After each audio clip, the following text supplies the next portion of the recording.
Bismillahirrahmanirrahim. Assalamualaikum warahmatullahi wabarakatuh. Saya Anggun Dwi Pramesti, NIM 212121106 dari Prodi Hukum Keluarga Islam Fakultas Syariah kelas HKI 1C akan mempresentasikan mata kuliah pengantar hukum keluarga yang bertema Hukum Perkawinan di Indonesia sebelum tahun 1974.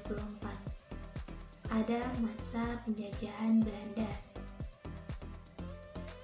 Di masa ini terdapat istilah Compendium Fraser atau Cirebon, yaitu kitab hukum yang berisi aturan-aturan hukum perkawinan dan hukum waris menurut Islam.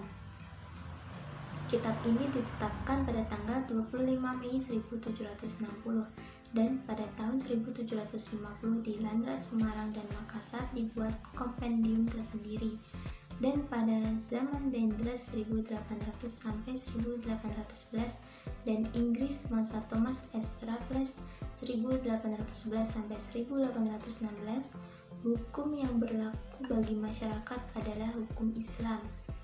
Kemudian, pada tahun 1823, Belanda meresmikan pengadilan agama di Palembang yang bergerak di bidang 1.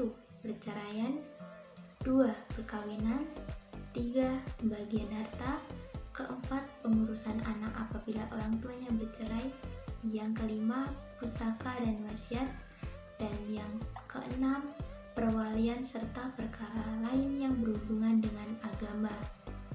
Kemudian, pada tahun 1882 dikeluarkan STBL 1882 nomor 152 tentang pembentukan pengadilan agama di Jawa dan Madura. Pada tahun 1931 dibentuk STBL 1931 nomor 53 tentang 3 pokok ketentuan bagi peradilan agama. 1. Pengadilan agama dipimpin oleh seorang penghulu sebagai hakim didampingi oleh 2 orang penasehat dan seorang panitera.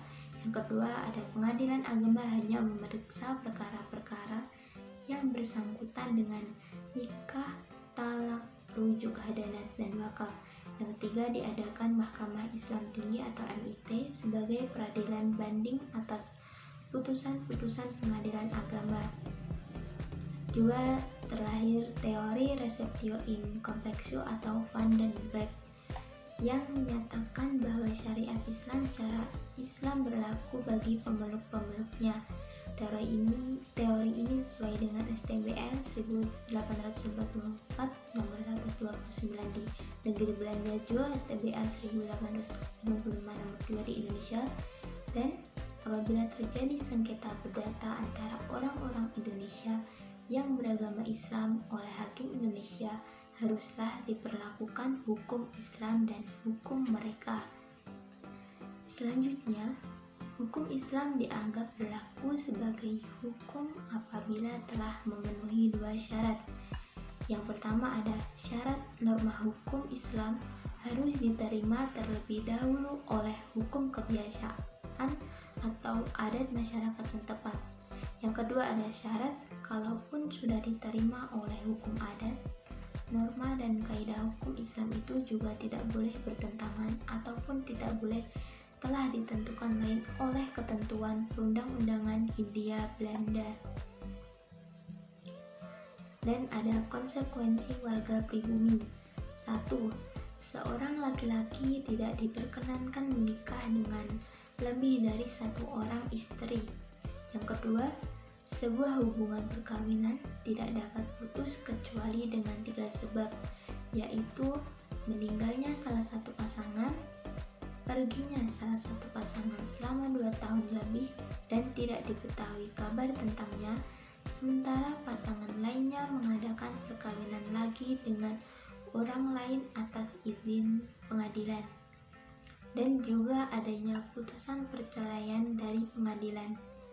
Yang ketiga, setiap perkawinan harus dicatatkan dalam catatan sipil. Ada setelah masa kemerdekaan, Undang-Undang Nomor 22 Tahun 1946 tentang pencatatan nikah talak dan rujuk ditetapkan oleh Presiden Republik Indonesia pada tanggal 21 November 1946 yang terdiri dari 7 pasal. Yang pertama, pasal 1 ayat 1 sampai dengan ayat 6 yang membahas tentang nikah yang dilakukan umat Islam diawasi oleh pegawai pencatat nikah yang diangkat oleh Menteri Agama, talak rujuk, dan diberitahukan kepada PPN yang berhak mengadakan pengawasan nikah, talak, dan rujuk pegawai yang ditunjuk Menteri Agama. Yang kedua, pasal 2 terdiri dari ayat 1 sampai dengan 3 yang diantaranya PPN membuat catatan nikah, talak, dan rujuk dan memberikan petikan catatan kepada yang berkepentingan. Yang ketiga, pasal 3 terdiri dari 5 ayat diantaranya sanksi orang yang melakukan nikah, talak, dan rujuk yang tidak di bawah pengawasan PPN, sanksi orang yang melakukan nikah, talak, dan rujuk padahal bukan petugas. Yang keempat, pasal 4 berisi hal-hal yang boleh dihukum pada pasal 3 dipandang sebagai pelanggaran. Yang kelima, pasal 5 ini berisi peraturan yang perlu untuk menjalankan undang-undang ditetapkan oleh Menteri Agama. Yang keenam, pasal 6 terdiri dari 2 ayat berisi nama undang-undang dan berlaku untuk daerah luar Jawa dan Madura. Pasal 7 isinya undang-undang yang berlaku untuk Jawa dan Madura. Sekian presentasi dari saya. Apabila ada banyak kekurangannya mohon maaf. Wabillahi taufiq wal hidayah. Wassalamualaikum warahmatullahi wabarakatuh.